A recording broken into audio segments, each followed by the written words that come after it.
Hello, Internet. You're listening to the In Your House Comedy Podcast with Kd and Kersey. Now hold on to your butts. Keep your arms and legs inside the podcast at all times. Prepare to have an autographical orgasm. In 3, 2, 1. Okay. Hello. Right. Yeah. Hello, all you sexy people out there, and welcome to episode 5 of the Kd and Kersey Podcast. I am your resident stand-up comedian, Mr. Kd Hinken, and I am joined by the musical maestro, as always, the bassist of the hit new band Rattle Chap, and a fellow beautifully big-headed bastard. Please welcome Aaron Kersey. Thanks for the great intro again, Cole. I really enjoy that. You're very welcome. How have you Not been? everyone, good man. Not everyone understands the beauty of having a large head. Yeah. It makes you a bit top heavy, doesn't it? Because bobblehead. I was looking at myself the other day, and I was like, I need to put like more muscle on again because my head's so big. It looks like top heavy. Like my head looks too big for the rest of my body. You've got a beautifully sized head, Cole. Don't worry. I have a lovely sized head. I like how your hair's growing back as well. Also, do you like my mug? Yeah. Oh, Southpaw wrestling. I didn't know what that was until like a year ago or something. Really? Yeah, just no. I am right in thinking it's like the parody wrestling thing, aren't I? Oh yeah, they produced like 2 series of it. I think 6 episodes of Southpaw wrestling. John Cena was like one of the best in it. Yeah, he was one of the, and Russo was like a farmer, weren't he? Yeah. And I think Jericho was like a typical Canadian commentator or interviewer. It's really cool. But we've got the memories, Carl. We've got the memories. I haven't got all the memories. I've smoked a lot of weed, like I said. Oh, fair. Yeah. But, I know you said that isn't working. Well, I'll do it anyway. Do it. Yeah. So as always, then the Kd and Kersey Podcast is brought to you by Nobody's Priority Apparel Clothing. Use KD promo code. Use KD promo. But the O's as it. I'm going to ask him to change it because it's really awkward to explain every time. KD promo, but instead of O's, you need zeros. So KD Pro PR0M0. Yeah, so KD PR0M0. That's an easier way to say it. There we go. That you get 25% off, but as we said before, more importantly than anything, you help us, give us some support, maybe a bit of money when it works. So it's you first, isn't it, this week? Me first. Oh yeah, of course. So it's nothing too big this week. We'll probably be done in about 5 minutes. So, you would say nothing too big. Look at the size of that. That is a big poo. What is this? Who is that? Huh? Who is that? How much do you think that is to buy personalised poo cushion? Is this for your quiz? Well, yeah, it was for the last one. £18.50. No. What? $59.99.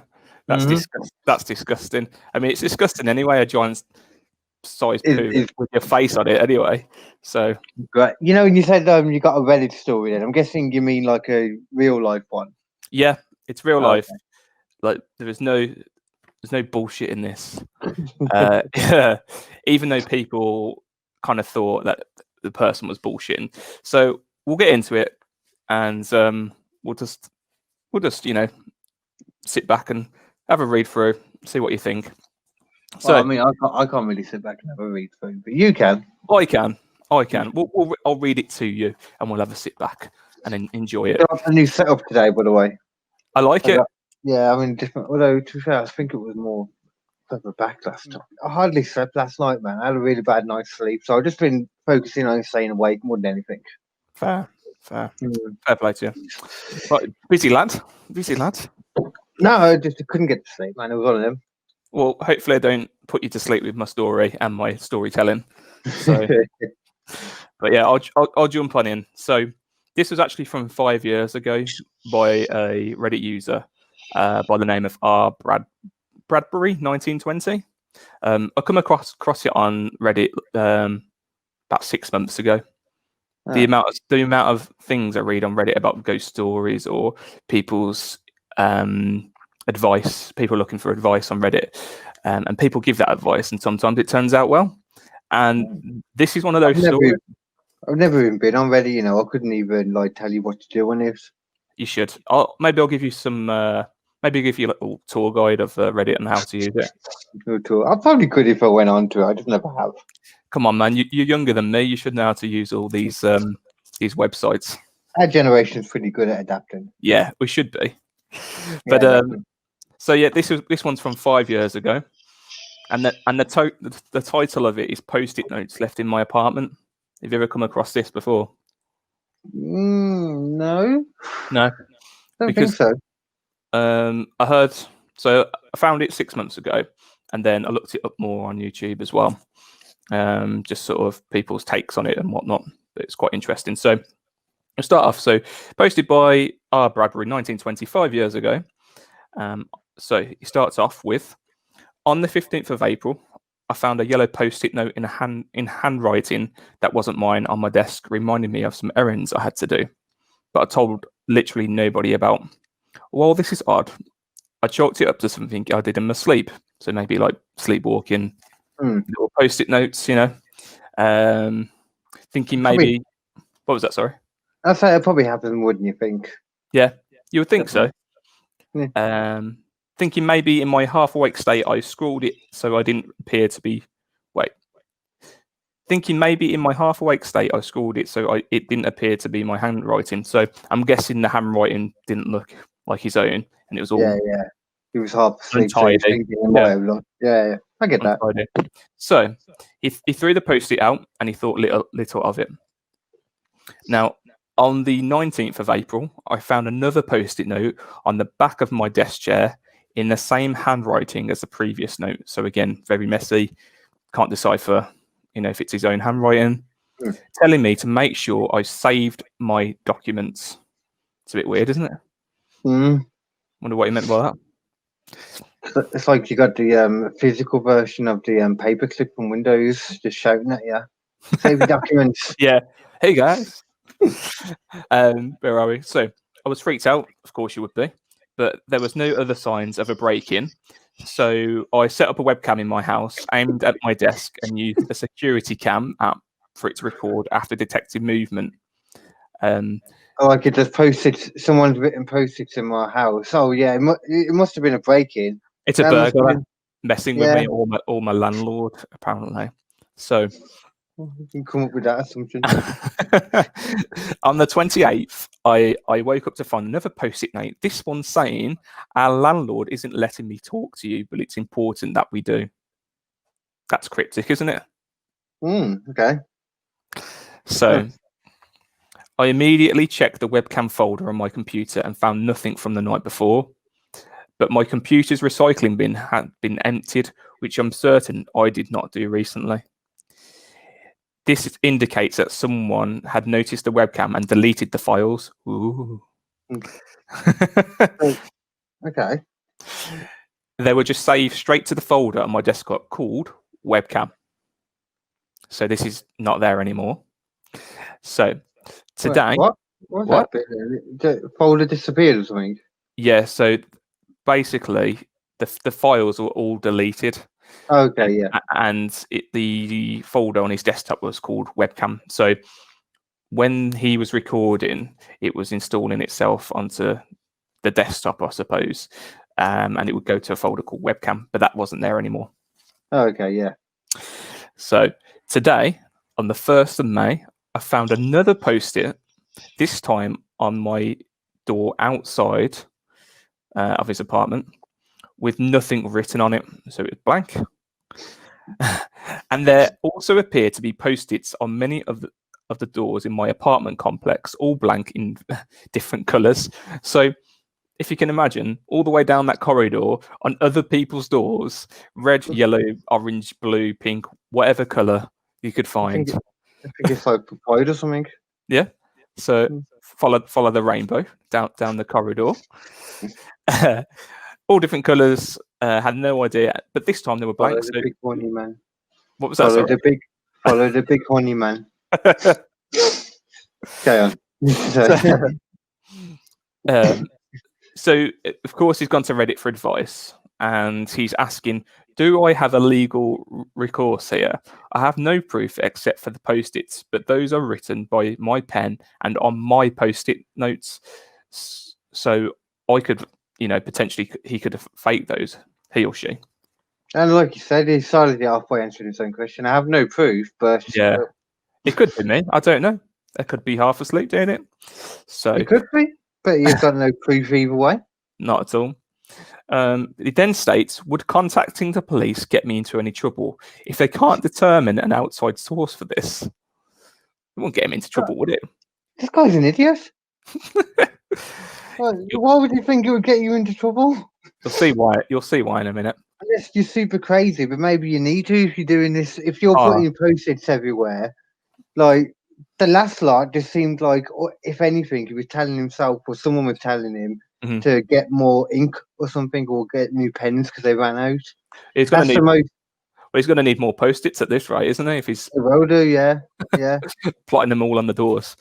So where do we go up to? So I just want to make sure I'm not wasting anyone's time. Bless him or her. Should I consult my landlord? Those also living in the complex. And that's where it ends. That's where the story ends about this. So what are your thoughts on this so far? That's where the story ends? For now. Oh, okay. That's where... So on Reddit, I know you don't use it, but on Reddit, it's what we call subreddits, where people will go into a device and then, on MySpace, like a message board kind of thing. Yeah, like a comment thread. Yeah, they leave it on there and then people could comment on it and stuff. So what are your thoughts so far on that? To be fair, at the moment, I'm thinking it's more like someone kidnapped underneath or something and are pushing messages up through the floor. Okay. That's quite a good story to go to. Because another one that other Reddit users actually came up with, I think something similar to that, or someone's stalking them. Yeah, just thinking of it in the house as well, so that doesn't work. Yeah. Or they just think it's a plot for, sometimes you get these alternative reality games, ARGs, where people make stories and people follow them. You should check those out. Life. Yeah, you should check these out. They're fake, but people make up stories or like little mini games that people follow. Check them out. After this, go and check out what an ARG is. Okay. An ARG. An ARG. You'll find most of these actually live on Reddit, to be fair. So do take a look. But yeah, that's one of the other conclusions that people come to, that they thought this guy was making it up. He's bullshitting. It's just a short story. Is it a guy? I meant to ask that. I don't know. We don't know, so I'm going to say they. Okay. Completely. All the way through, I'm going to try and say they where I can. I don't think it doesn't specify if it's a guy or a girl, so they can't get angry if you're using the wrong one. No, exactly.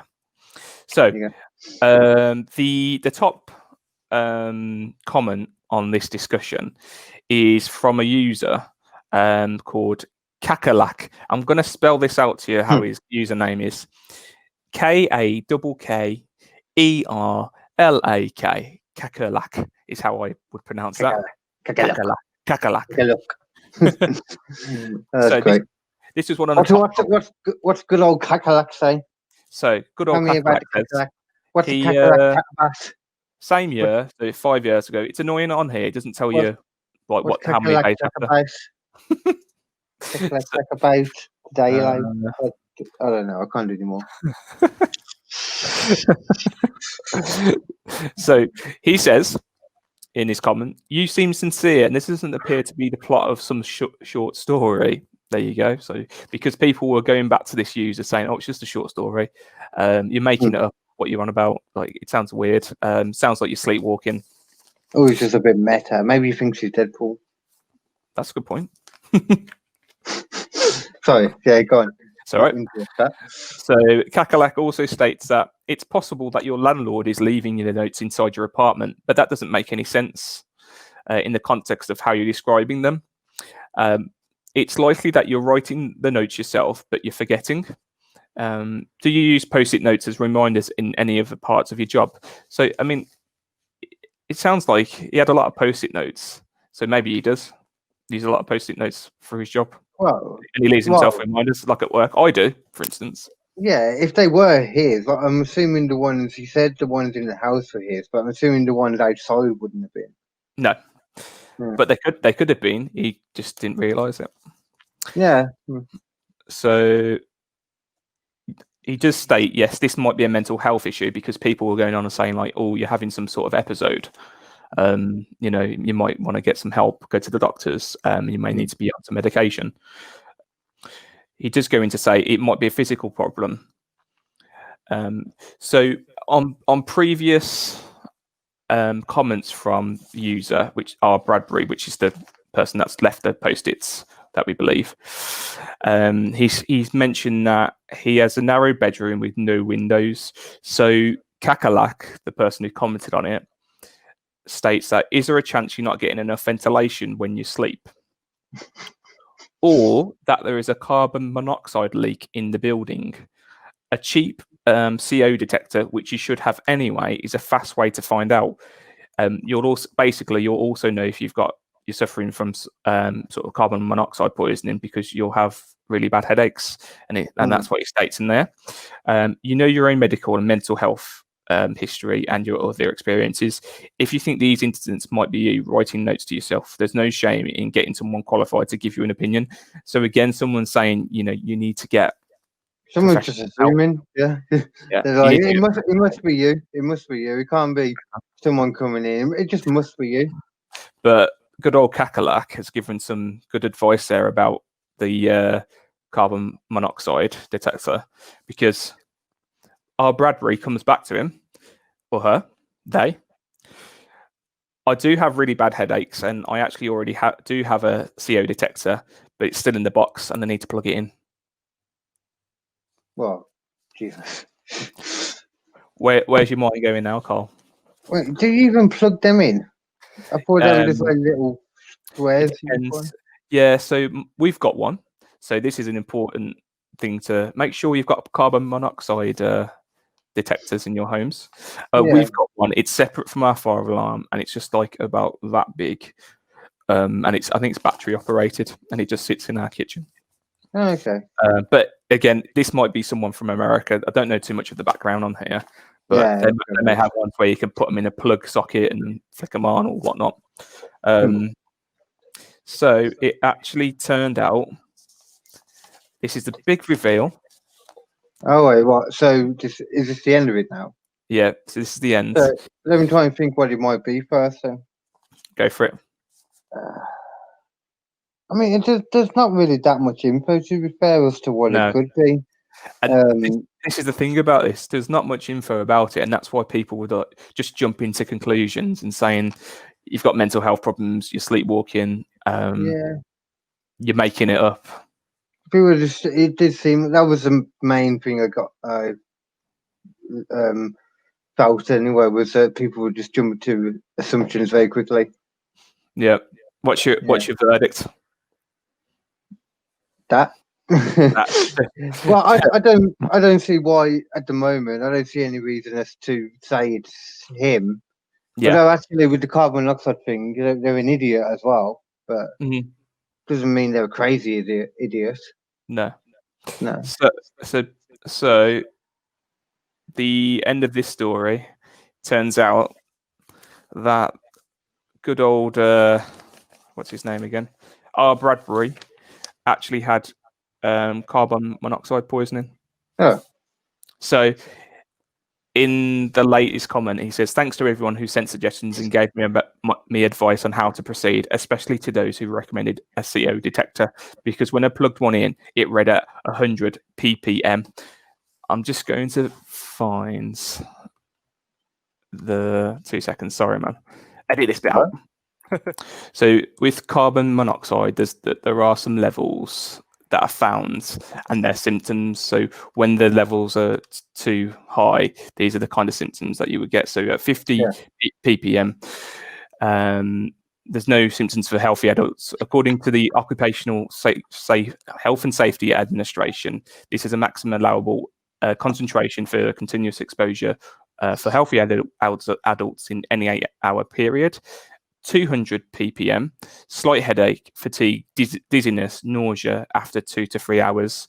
400 ppm, frontal headaches with 1 to 2 hours, within 1 to 2 hours, and life-threatening after 3 hours. 800 ppm, dizziness, nausea, convulsions within 45 minutes, unconscious within 2 hours, and death within 2 to 3 hours. And then the final one, 1,600 ppm, headache, dizziness, and nausea within 20 minutes, and death within 1 hour. So this is the reason why our Bradbury was getting those headaches. Yeah. He had carbon monoxide poisoning, was going around just randomly writing stuff, thinking he was being stalked. Or So it was his landlord making notes. How much time was there in between, like, in that story then that he was putting on, from when he originally put it on? I don't think it actually tells the date. That's the only annoying thing. Yeah. But it was within like weeks, basically. Yeah. So, and then looking back at the Reddit comments, people were saying to our Bradbury, Kakalak. It's a great name. Kakalak saved your life. Sounds like you owe Kakalak big time. He may have just saved your life, which I think he did, to be fair.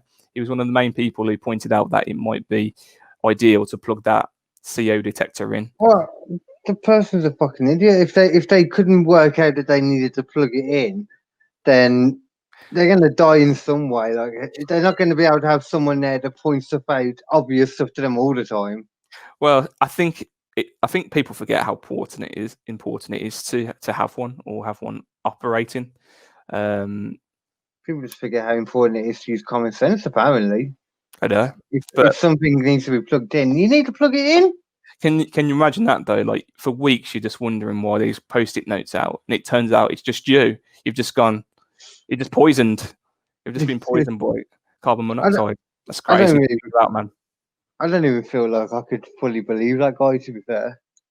Well, this is why you question stuff like this on Reddit, because people do come out with stories like this and say, that people turn it around and find out what's actually happened, but people also find out that it was just lies and a story made up for entertainment purposes on Reddit.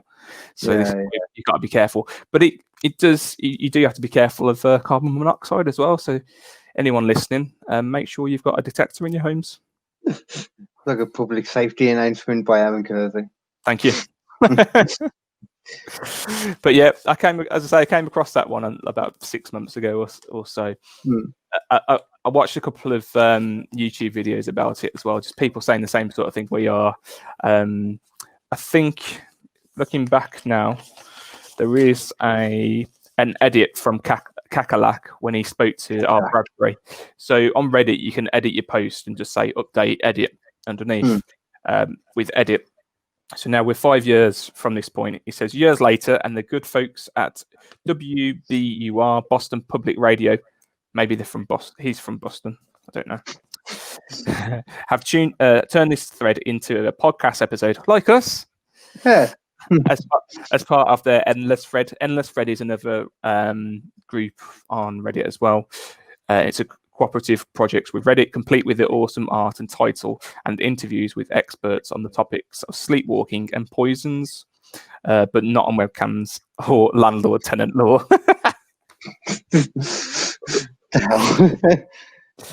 But people were praising Kakalak in this thread because of how important he was to saving our Bradbury's life, which is fair. He deserves that credit. So fair play, Kakalak. If you're listening. Any truth to it, I can't really see much truth in that. Like, I mean, there's no evidence at all that any of that's true, But remember what I told you about carbon monoxide poisoning and the levels. Just go back to it and just look through, and it could have been. People do go to Reddit for advice. You'll be surprised. Get yourself an account, have a look on there, and you'll see. Because soon, maybe in another episode, not next episode, maybe a few down the line, I'll bring to you a Reddit story that is absolutely horrific, and it's true, and it was in. And yeah, I'm not going to go into it because you'll be surprised when I bring it to you, but it's on the back burner. That one is. I can't believe out of all the stories you picked the one about someone getting carbon monoxide poisoning. I just thought you'd find that either funny, spooky to start with, or even just absolutely bizarre, because I did. I think I don't believe it, to be fair. Really? I think it's hard to believe. I find it hard to believe anything unless there's some physical evidence there, Like when it's just someone saying, "Oh, I did this," and I know too many people that bullshit all the time. That's true, and internet's a dangerous place for that, isn't it? So we'll never know, because we don't know these people. But Yeah. I think we're on two sides of this. I believe it, but I love conspiracies and reading into things, and not always. I won't believe everything I see or read on the internet, because that's bad for your health. Yeah, that's how you want to go about it at all. But stuff like that, and seeing other stories, I'm pretty much sold with stuff like that.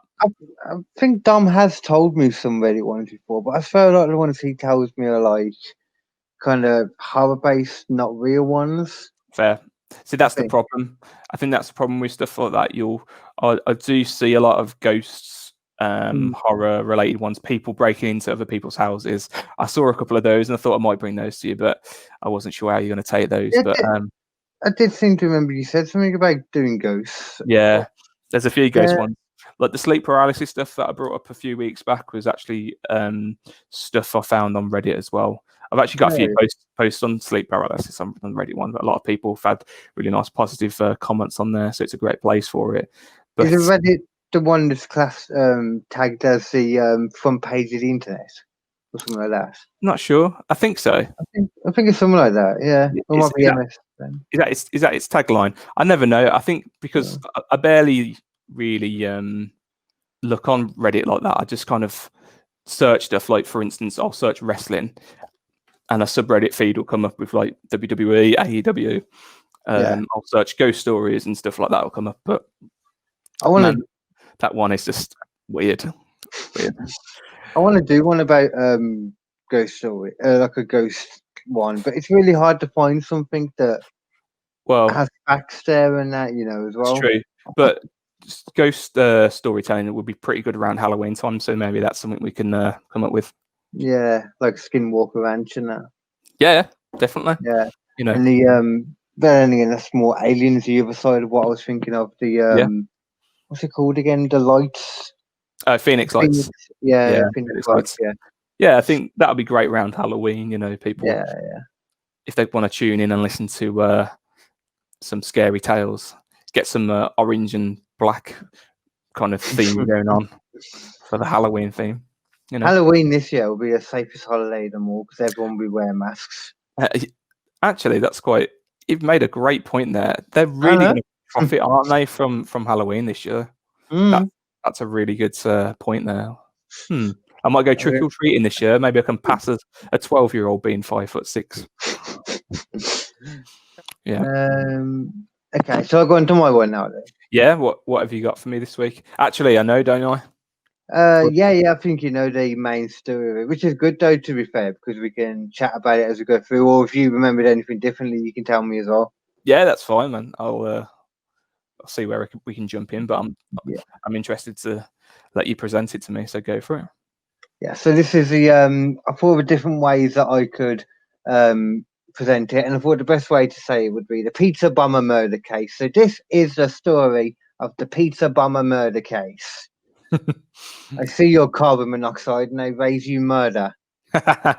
Well, he could have been killed by carbon monoxide. Is that murder?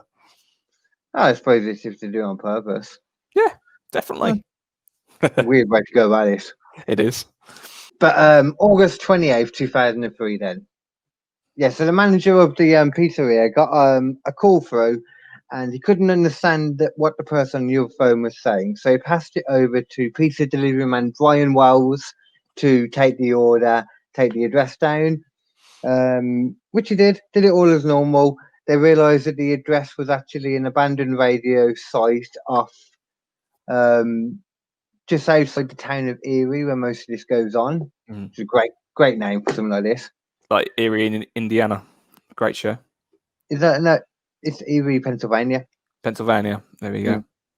Yeah, he did that, and then no one spoke to him or knew anything of him for about 2 hours until he appeared in RNC Bank about 2 hours later, where he was in the process of robbing the bank. Yes, he was there, and he was wearing a T-shirt with the word "guess" on it. He looked as though he had something about the size of a shoebox underneath his T-shirt. He was very relaxed and calm in the bank. Apparently, he was swinging the cane around that he had, like Charlie Chaplin. Yeah, apparently swinging around like Charlie Chaplin, being really chilled about it all, getting a lollipop, from the side. Charlie Chaplin. Brilliant. Long story short for this, before we get into it, this is just explaining exactly what happened. So he got outside. He got stopped by the police while he was going away with the money from the bank heist. And basically, he was stopped, and they decided to hold him in the middle of the road, and they all stood there with their guns at him because they realised that the mechanism that was underneath his shirt, the big shoebox size thing, was actually a bomb. A live bomb that was connected to his neck via a collar. Looked basically like a giant handcuff around his neck. Have you ever seen The Running Man, the film with Arnold Schwarzenegger? The what, man? The Running Man with Arnold Schwarzenegger from, I think it was like early 90s, late 80s. Can't remember which year now. No, I ain't seen that one. There's something very similar in that film where there's a collar and it blows people's heads off. And it's literally just like a collar device. It's people in a prison, and if they go to the certain areas of the prison, like they're not allowed to sort of in different locations, the collar is triggered and the device, and then it blows the head off. That does sound vaguely familiar for some reason. No more prisoner. I think I like the prison in Face Off with some magnetic shoes. Oh yeah, with the shoes, yeah, and they walk like penguins. Yeah, it's that's a good one. That is. Okay, then. So he was in the middle of the road. I was debating whether to show the video, but I decided not to. I haven't got any videos or pictures for this one. Oh, okay, fair. Yeah, because if you do want to see it, you just type it in on Google. It's everywhere. It's a big story. People. It's a full-on shot of him blowing up anyway, because he started shouting out. I don't think there's much time in it. A lot of people thought that maybe up until this point he wasn't aware that it was a real bomb. But who knows? Because basically, before he really got a chance to find out, it blew up, killed him pretty much instantly. About 2 minutes later, after this, the bomb squad finally turned up. Obviously, too late. Bit late, they took him and his body, and I think it was something like 8 hours later. They decided that they were going to cut his head off so that they could keep the bomb in one piece, basically, for evidence, which his family was not happy about at all. As they stated, he was just an innocent victim, that they knew of. That they knew of. Oh, and it was Mamma Mia's Pizzeria. Okay. So okay. I can never remember the name of it, but yeah, I just remember that video, man. And it's just like, I don't think I've got much time. And then some people just think he's faking it as well, don't they? Until they get a bit closer and then realize. Yeah. I don't really see how you could think that, though. This is the thing, though. Actually, yeah, a quick bit about him, actually, because I didn't know that much about him. Apparently, he's like, everyone said, because in this one documentary on Netflix, which is probably what you've seen as well, I assume. Yeah, Evil Genius. Yeah. Because they talk to his landlord and that, and they say that he was like a really nice person in that, and especially they had childlike wonder. That's right. They just kind of slightly mentioned that he wasn't all there and stuff, which makes sense to me why he could have been, persuaded by these people to go and do it, because apparently he loves scavenger hunts as well. He used to do the ones that were in the newspaper. Right. He used to do all them, and this was set up like a scavenger hunt because he had he had all these notes in his in his car, and he was supposed to, after he went to the bank that he robbed, he was supposed to then go to the McDonald's sign and pick up a note from underneath the rock in the flower bed of the McDonald's sign, which is going to look weird anyway. Yeah. And apparently a lot of them said, though, with how much he had to do, there was no way that he would have been able to do it all without blowing up or wasn't getting there caught. Wasn't there like another 4 locations that he had to go to after the bank or something like that? Yeah, somewhere. It's basically in one big circle as well. Yeah, that's it. Which I always thought the same thing. Like, he didn't really go into it too much in the documentary, but I always thought, well, if he blew up in between the time he was waiting around with the police, before he went to McDonald's, he would have just gone bang like in a car or whatever, like on the way to. Well, the McDonald's was right there. I'm not sure if he'd already gone to the McDonald's. I don't think he had, but it was right there anyway. But apparently there was one of the pins on there that if he'd have pulled it, then he would have got like another hour or something. Oh, really? Yeah. I don't remember that bit, but yeah. Yeah. How would he know, though? Yeah. Yeah, so that was, why I could believe that he was so chilled about it that persuaded him into it, because there wasn't much. They don't know very much about what happened in between him leaving at 1:47 and he arrived at the radio site to deliver the pizza at about 1 minute past 2. That's right. They say there's no clues other than markings in the gravel that indicate a possible scuffle, but that means nothing in my opinion. Like, it could be anything. Could be anything. Absolutely. Like we said already, the bomb under his shirt was reported to be the size of a shoebox. And apparently the cane that he had was a shotgun cane, built in the style of it was a shotgun. I love that cane. I absolutely love it. It reminds me of something from James Bond or something that like Q would come up with. And we had an umbrella gun last week, and now we've got a fucking cane gun this week. Wow, we're on the ball here. What's going down? Yeah. But that would make sense to me, though, with all that. If it was quite true, like, why he would be cool with it and he'd enjoy the idea of doing a scavenger hunt. Oh, yeah. But at the same time, why would they give a shotgun to someone if they weren't down with it, if they were not an innocent victim? Yeah. Yeah. And what was he going to do? What was he going to do with that shotgun as well? Well, apparently it was if he just gets into any trouble. That's it. But obviously that will come later, though. Yeah. Yeah. So, like they were saying, though, if he was involved in it, why would they use a live bomb? No, on the other side, it doesn't make any sense. No, not at all. Because you assumed it was a group of people. Like, you can assume that anyway at this point. Yeah. The profile that the FBI came up with didn't fit him at all in regards to being the mastermind. They decided at this point that he was more so an innocent victim. That now brings me on to Mr. William Rothstein. Bill. Yeah, Bill to his friends. Yeah, good old Bill. I remember this big character. Old 6'6" hoarder man.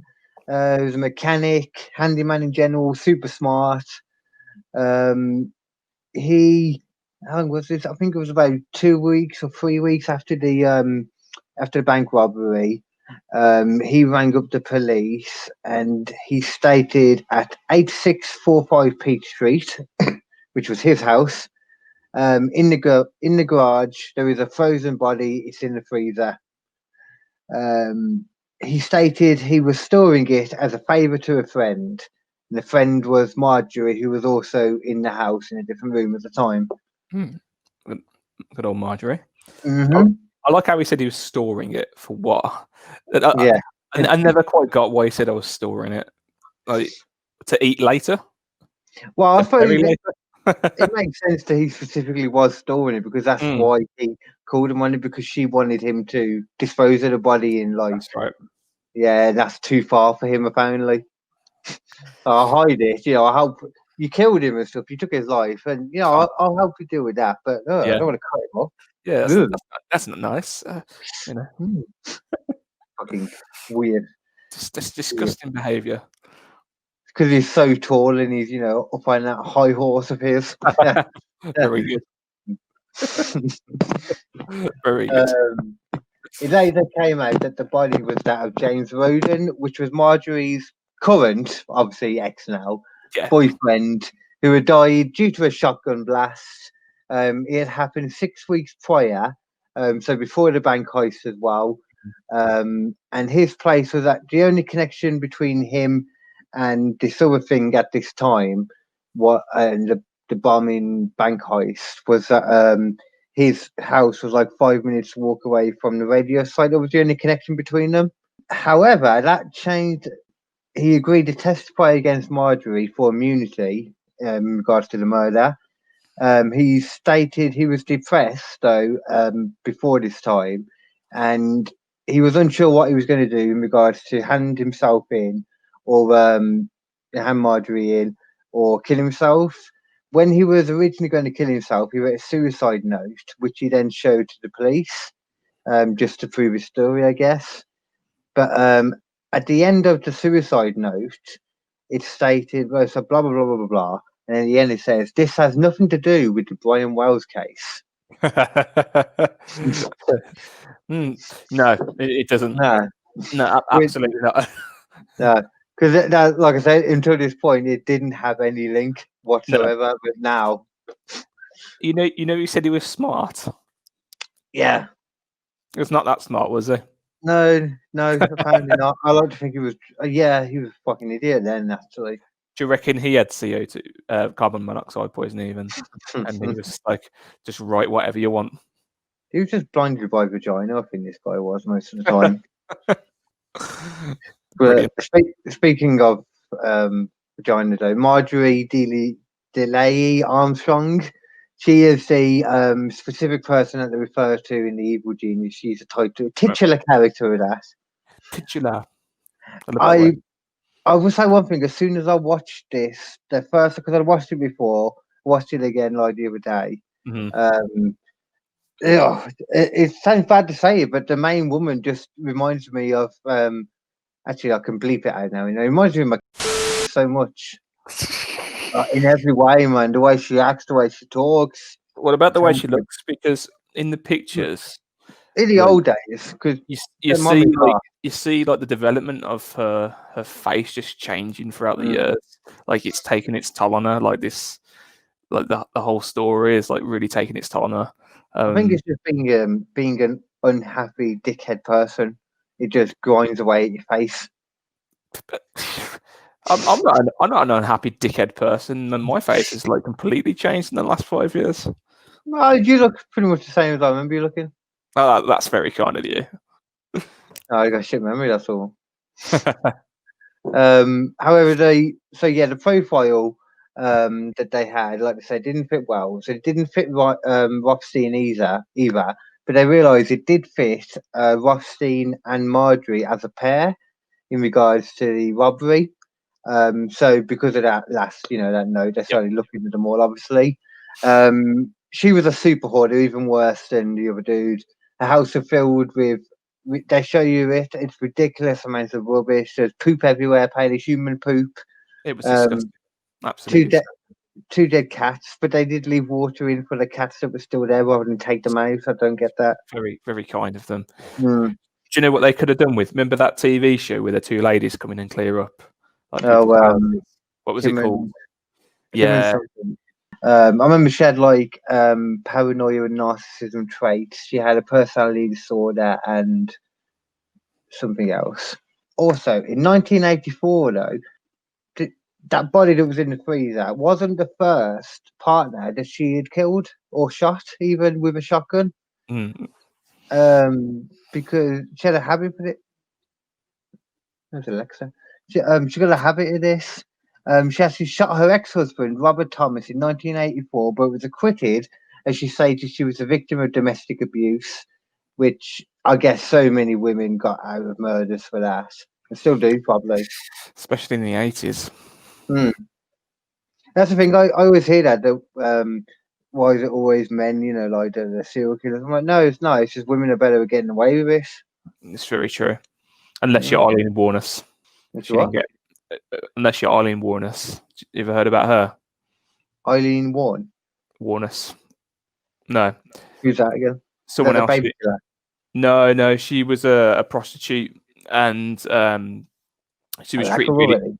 She was she was treated really badly, and she just went on like a killing spree, killing people that tried to have sex with her, basically. See, that's the kind of story you need to cover rather than carbon monoxide poisoning. That's better. sorry, you didn't like the story. I'm sorry. Okay, so where did we get to? Okay, yeah. Okay, so her first husband, though, hung himself, and the second... no, you know what? That wasn't her actual husband. I don't think that Robert Thomas died. It was the boyfriend. The first husband hung himself, and the second husband died when accidentally falling over and hitting his head on the coffee table. Your dead partner seemed to follow her. Come on, we know that's not true. No. She made it up on Reddit. Even the hanging herself, like, she might just talk to him into it, because she's one of them persons. Like she just seems to want to grind people down. She's very peculiar, but very good at what she did. She did, shall we say? You could tell she was a manipulator, man. She manipulated a lot. Yeah. An informant. There was also an informant named Kenneth Barnes that was also involved in this, though. He was a fishing buddy of Marjorie, and also a convicted drug dealer. There was also someone else. Well, no, that's something he mentioned, actually. It came out during the course of questioning Marjorie. Had actually asked him. Oh, okay, yeah. So he stated, I can't remember how it actually originally got onto it, but I was it was one of them mentioned him, and then they found out they knew each other, and then they just both said they had something to do with this. And Ken Barnes actually stated she had one day just come up to her and asked him point blank if she would kill her dad. Ken Barnes was the first one to divulge key information to the police by saying this. And then he also said, after this, I guess he gave him more information. I didn't write this part properly, but I don't care. All players met before in a meeting the day before, including Brian Wells, and Ken was on the lookout, which is what Ken said. Okay. So now it seems as though he was involved in this. Now let's look at the apparent plan as told by Kevin Barnes. So he's giving all the information now, basically, to the police. Eventually told the police everything when they stated Marjorie was going to do the same. So they tricked him. He stated Brian Wells was involved in the plot, the piece of delivery man that blew up. And when the time came, the call was made to the pizza shop, which was made from the Shell station nearby where he got by the police by. And then they went up to the radio site to meet him. And that also explains him being involved, also explains why he was so up for taking this pizza just before the end of his shift as well. Okay, so back to nothing, because I would have just cut that out. So to everyone else, I've just started right now. So they went to the radio site to meet him. Wells then eventually met them at the radio site with the pizza, and they went over the plan while eating said pizza. No comment was made on the toppings. I hope it was like pepperoni or something. Pepperoni is overrated. Instead of but I actually only eat cheese and tomato pizza. I don't really like anything else on my pizza. Oh God, maybe some veg, or peppers and olives, but I don't like any meat and stuff on it. Oh, so I only like meat on it. So. Oh really? I don't like veg on my pizza, man. Oh man, I love peppers and that in like anything else, to be fair. Yeah, I love a pepper and olive pizza. That's me. That's my favorite. Barnes said then at this time that Brian Wells wasn't actually aware of the bomb being used. It was unsure whether he thought there was going to be a fake one or not one at all. But basically, he didn't know there was going to be a real bomb. And he tried to run when he realised what was happening. But he was apparently subdued and hit by Barnes. The bomb was put on, and Barnes stated he wasn't sure Wells thought the bomb was real or not beforehand, but apparently, realised it at the radio site. So it seems as though he was involved in the heist, but not in the colour bomb aspect of it. He was told, though, which is something that he does relay to the police when he's, and it's on videotape as well, says that it was a group of black men that... I remember this bit. Yeah, where is it? Where does it actually say it? Yeah, okay. Blame it on he was told by the others to blame it on a group of black guys that held him down and put the bomb on him if he was caught, which he did tell them. So it also begs the question again, like, if he wasn't involved at all, why would he still say that at that point, you know? Yeah. At this point, he was very relaxed. I'm kind of unsure whether he actually still thought his life was actually at risk. Maybe they told him, I'll just waive it. Hence why he was so relaxed in the bank. Maybe he's like, oh, they're not actually going to blow me up, They're just making it look really good. Because if I went in there with not a live one, Well, yeah, absolutely. But as you say, it keeps going back to that question: how involved he was with this. Well, especially the bomb, anyway. But he's got the perfect alibi, though. Now if he could get caught, though, so I could understand it, and just the fact if he was that much of like childlike wonder, it's probably quite easy to persuade him to do something. Yeah. Is it the word impressionable? Is that? Yeah, apparently he was very impressionable. Yeah. Marjorie and Ken Barnes watched Wells rob the PNC Bank from a nearby car park, taking turns to look through one pair of binoculars. You hoping I can afford two after this. Marjorie reportedly stated, "Ha ha ha! Looks like somebody just robbed a bank." They left in a hurry when they saw the police on their way, though, and met Rothstein at his house, where the body of Marjorie's ex was still sitting in the freezer at that time. Following this, Marjorie then switches vehicles and drives down the motorway, in which various witnesses saw her, and then said this afterwards. Because there was something about it as well, she was driving the wrong side of the road too. So really, made herself stick out a lot. Yeah, she drives down the motorway in the direction of the last location on the scavenger hunt. So it seems like that she went to get rid of the last one because they tried to carry on the scavenger hunt and it stopped after a certain point. Not where it was supposed to, so. Yeah. Barnes stated that he felt bad as it was all supposed to have been faked and that he had no part or knew no plan or knew that Wells knew of no plan that involved. Oh no, sorry. Okay. Ken Barnes stated he felt bad as it was all supposed to have originally been faked and that he himself had no part or knew of no plan that involved the murder of Brian Wells. Yeah. But between Marge and Rothstein, they made it real. And that's a direct quote. I kind of believe that though as well. I kind of believe that that's true. They just manipulated him, didn't they? Really into it. He was very impressionable guy. He probably wanted to take part, but not to the point that he was potentially going to die. Yeah. I think they just tricked him into a lot. But he seemed like he was involved in it before and he knew about it. Like I said, they knew about it the day before and stuff, I just think as well.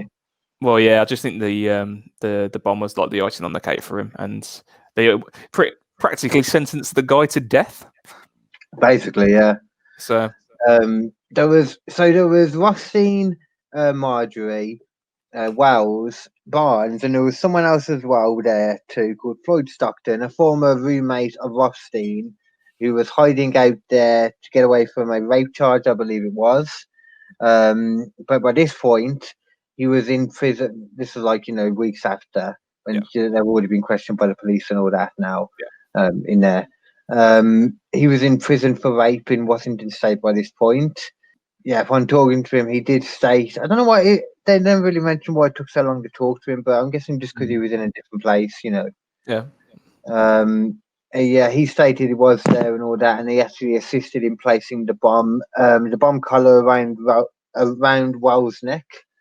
Upon getting the Barnes confession information, police once again questioned Stockton after this. Yep. Or including that. Stockton's lawyers made their money that day because they procured their client, Stockton, a plea deal that would grant him immunity if he testified against Marjorie too. Now for the bomb and everything, it's not just a murder like Rothstein was doing before. Because I believe by this point, Rothstein had actually died from what was it now? I got it written down somewhere, but I know he had some kind of cancer. He had quite a few bits, I think. Yeah, I think, if I remember rightly, I'm sure it was cancer. Yeah, they said there's a very good. It was cancer. I just can't remember where of, but it seems very much like he may have been aware of it, and then that might have been partly why he was doing this.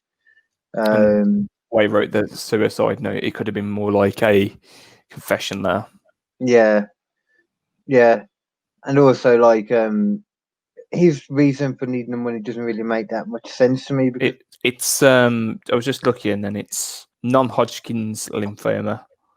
Oh, okay. Which is a type of like cellular breaks down into cells. So yeah, something similar anyway. Okay, so it was decided by investigators though that Stockton, that one just mentioned, was less culpable in the crime than the others. However, Stockton and Barnes couldn't name who was the definitive mastermind, or the creator of the bomb. It seems as though they all may have been, Stockton and Barnes may have been compartmentalized because neither of them seemed to know everything. Neither of them had all the details, all the plans. They couldn't give the police all the details, even though they're actively trying to. Yeah. So to me, in my opinion, it was Rothstein and Marjorie together that were the mastermind. They keep making this point about who is it between them. Like it's both of them, obviously. It's always going to be both of them. I mean, he was the mechanic, so he would have been the one to, produce this said bomb and gun, and then you turn to her. She, evil. She's an evil genius after all. She's very manipulative. She's got that way about her. Wells was very impressionable, and he had, the mental health issues, and he was very childlike. So she was able to manipulate him easy pickings for both of them, really. From now on, what we need to do is fast forward 4 more years into the future. Yeah. At this point, and investigators announced they would be charging Marjorie with bank robbery, among a list of other charges. So Finger's definitely dead by this point, anyway, Rothstein. Yeah. Was he like? Did he die in like 2004 or something like that? That sounds about right. It was definitely it was 2003 the bank robbery. So yeah, and this is 4 years here. So because it didn't seem like it took an hour. It was only like a few weeks when he called back the body. So prosecutors originally officially stated that Brian Wells was both a co-conspirator and a victim. The news media put a lot of emphasis on the fact that he was seen as a co-conspirator. Because Brian Wells was believed to be involved in the plot. The death penalty could not be involved in the charges towards Marjorie. I can't. I do agree. Like he's technically a co-conspirator, but as I say, he's a victim as well. So it's really tough to pinpoint of what charges should be brought forward at that point. So, but they do. Completely agree. Jump forward another, not another 7 years. Sorry. So jump forward now another 3 years. So 7 years after the robbery. We're now up to the time for the actual court case. The lawyer from her original murder case against her ex-husband stated he had tried to have her committed 4 times when giving testimony for this one, and each time she got out. But she says she was very mentally ill, but she was always able to get her way out. Floyd Stockton was originally supposed to testify, but he was unable to last minute due to emergency heart surgery that was needed. So that went in the favour. Great. There was various witnesses who saw Marjorie at different points of the heist and the scavenger hunt, and there was also 3 prisoners that testified in court that actually she had spoken to in prison that she had admitted to killing. Oh, fuck, what was that? I can't remember whether it was the Brian Wells, with the bomb, or I'm sorry, it was the guy that was Would it got be shotgunned in the freezer. would it be a Rex? And then didn't they try and bring those charges forward as well? Yeah, but you know what? It doesn't seem to be mainly based around that, though. None of it does. No. Scavenger hunt prisoners. Yeah. Anyway, they testified in court as well, though, so they had plenty of the evidence. Brian Wells' favourite prostitute stated she overheard Wells talking to a woman about a bank robbery. Court, and after 10 days of testimony, the jury took a further day and a half to decide on a verdict, and she was found guilty on all counts. She was found guilty on conspiracy to commit armed bank robbery in which death resulted, and use of a destructive device in furtherance of a crime of violence. It's a mouthful. That's a long one, that is. Whew, that was a mouthful. Are you okay? Yeah. Before sentencing, the judge stated Marjorie has a long history of mental illness, including bipolar disorder, a personality disorder, with borderline paranoid and narcissistic traits. But there are people with these conditions who do not solicit others to kill their father, which is apparently what she wanted the money for, to give to Barnes to shoot her dad. Yeah. Or they don't shoot someone in cold blood to silence a perceived threat. Nope. And they don't seal a man's fate by strapping a ticking bomb to his neck. The judge stated that given the defendant's violent and erratic past, sentencing should be looked at as a way of protecting the public from her. With this in mind, she was sentenced to life, to 3 counts of life plus 30 years. And she fell into a deep depression following the trial. It's a long time. It's the rest of her life. Just say the rest of your life in prison. It's just what annoys me about these court cases. Say you got 3 counts of free life sentences. But just say for the rest of your life you're in prison. Done. That's it. Yeah, it makes no sense. And most of the time they do just say in for life. So and then an extra 15 years for doing this and that. Yeah, just say life then, please. Yeah. I suppose maybe if you get pardoned from one, you still got the other ones then, maybe. I don't know.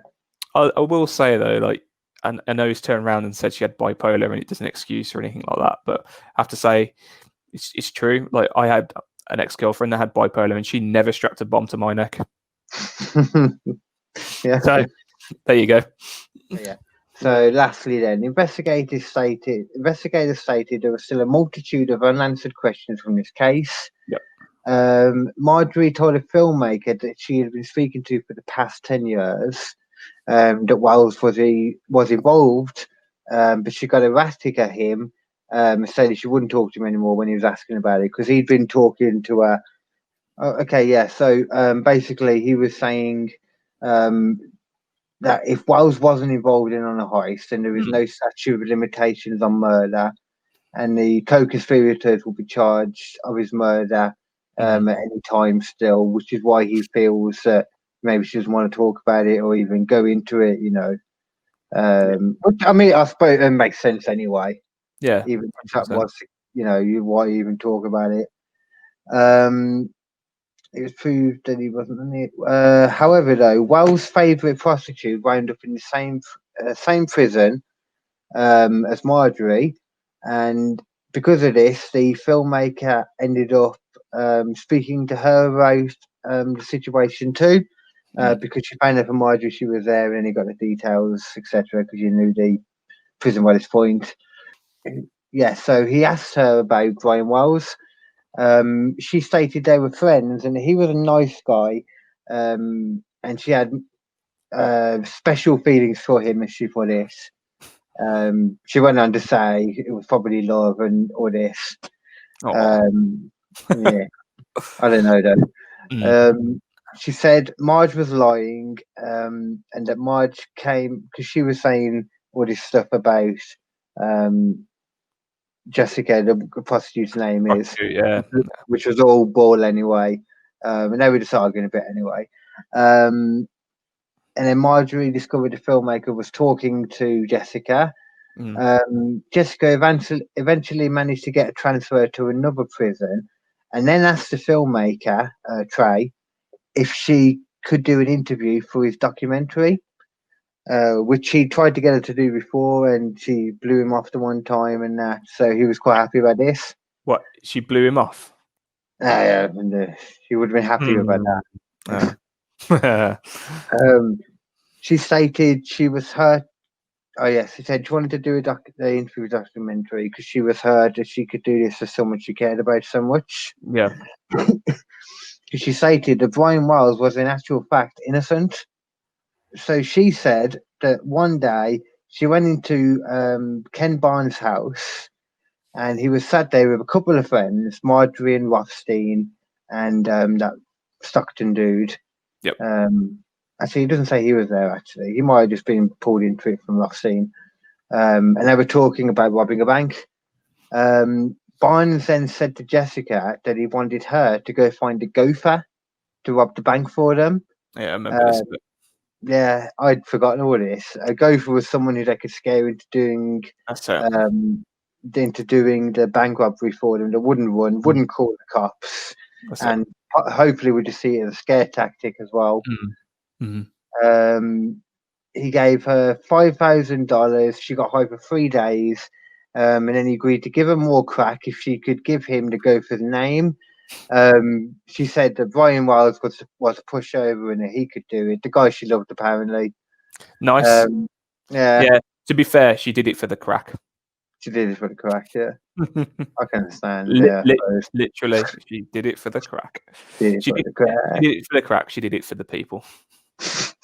She did it for the rock. She did it for the rock. Yeah. She set it up for next week and brought Brian Wells around. She didn't introduce him or anything to the guys or anything like that. They just wanted to see him. So they never actually met him. They just wanted to get a look at him, get an idea about him, She brought him in and then she left straight away with him. I don't know how she did that exactly. They asked Jessica for his work schedule and gave her money. But the plan was delayed as well due to prior engagement of Marjorie's for a bit of time. She said Brian was definitely not present for any of the meetings beforehand, as she was with him, especially the whole day before. Ken Barnes stated he knew the whole time. He stated that Brian Wells did know the whole time, but his story completely fell apart when the filmmaker was bringing the story to him. Marjorie completely disagreed with this theory that he was not involved and he was just being used as a scapegoat, basically. When Trey confronted her with this, she stated she would sue him if he included this bull poop in his film. And I know this because he included it in his film. Yeah. Many believe Marjorie was a mastermind and that Rothstein endlessly tried to protect her up until the moment that he turned himself in. I believe they were pretty much in it together, and with most partnerships, there's always a dominant and submissive one. She was obviously the dominant one. Who's more dominant and submissive in this coupling here, Carl? Her, definitely. No, between me and you. Oh! I think you're more submissive. You reckon? Yeah. We'll find out eventually. No, I hope not. Sorry. So what did I get to? I believe pretty much. Many. So I completely believe Marjorie was obviously the dominant one. He was just obviously into her. They used to be together as well back in the day. They were engaged at one point. Yeah. And she obviously just manipulated him. Like I said, she totally reminds me of in every way. I can see my being a murderer in the future. Really? Not bad. I don't know about that. Marjorie died of cancer on April the 4th, 2007, meaning... Wait. That doesn't make sense. How can that make sense? It happened in 2003. The one bit was 7 years after the trial. She died in 2017. No, 17. Okay, that makes more sense. She died in 2017 at the age of 68 from There cancer. we go. And from the other guys, I believe Floyd Stockton is out again, having already done his whole rape charge. Rothstein's obviously dead. Ken Barnes is still in prison, but apparently likes it because he's managed to get off the hookers and the drugs. Yeah, he was able to stop drugs, wasn't he? Because he was a crackhead, and he was an everything head from the sound of it. Everything head. But yeah, I remember that made me chuckle a little bit. I thought, oh, isn't that nice? He's happy to be in prison because it stops him from doing prostitutes and drugs. That's brilliant. well done. Yeah, that bit really got me at the end of the documentary. I thought, oh, bless him. Yeah, I think that was the whole story. No, I think I said anything. I felt like there was stuff I missed out, but I don't know.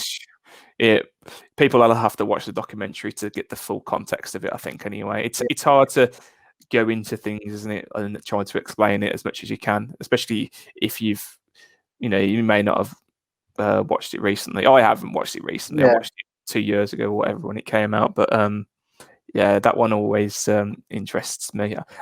Now, good one. Now that you've mentioned it, though, I do want to go back and watch it again. To be honest. Yeah, it's worth it to be fair, and it's not a long one either. It's only 4 episodes long. That's it. Like 48 minutes or something. Because like Wild Wild Country was long. Yeah, it's quite short. Yeah, Wild Country. I loved it, but I kind of felt like it's a bit long now. It's 6 hours, 5, 6 hours, whatever it is, or even longer than that. They did drag a lot out in it, and especially I remember like hardly even watching the last one. I think because it was like, hey, it's done now. I thought that as well. I loved it, but I found like the last episode in Wild Country was like you could have wrapped it up in the 5th episode. I think it was 6 episodes long. So yeah, just stop now. I just want to know. I just want to know. Wrap it up, please. All right, then, dude. I think we're good then. Again for another episode. It's another one in the bag, episode number 5. Another one in the bag. Yeah, another one's gone. Another one's gone. Another one's in your mum. Yeah. Cool. Okay. And with that beautiful thing, do your outro. Wow. What? I can't remember what the outro was again now. I have been KD. I have been Kirsty. So actually, let's do it a different way. He has been Aaron Kersey. And he has been KD. And he will see you soon. And you will hear him soon. Do that again. Thanks for watching. Thanks for listening. Yeah. And then we'll say, we will see you soon. No, and then we'll say, fuck off. Yeah. We will see you soon. Yeah, okay. Do it like that. Okay. So this was Aaron Kersey. And this was KD. And thank you very much for watching, everyone. And for listening. And we will see you soon. Thank you. Take care. Fuck off. Don't put fuck off in there, Cole. There might be kids listening. Fuck off. No, that's cool.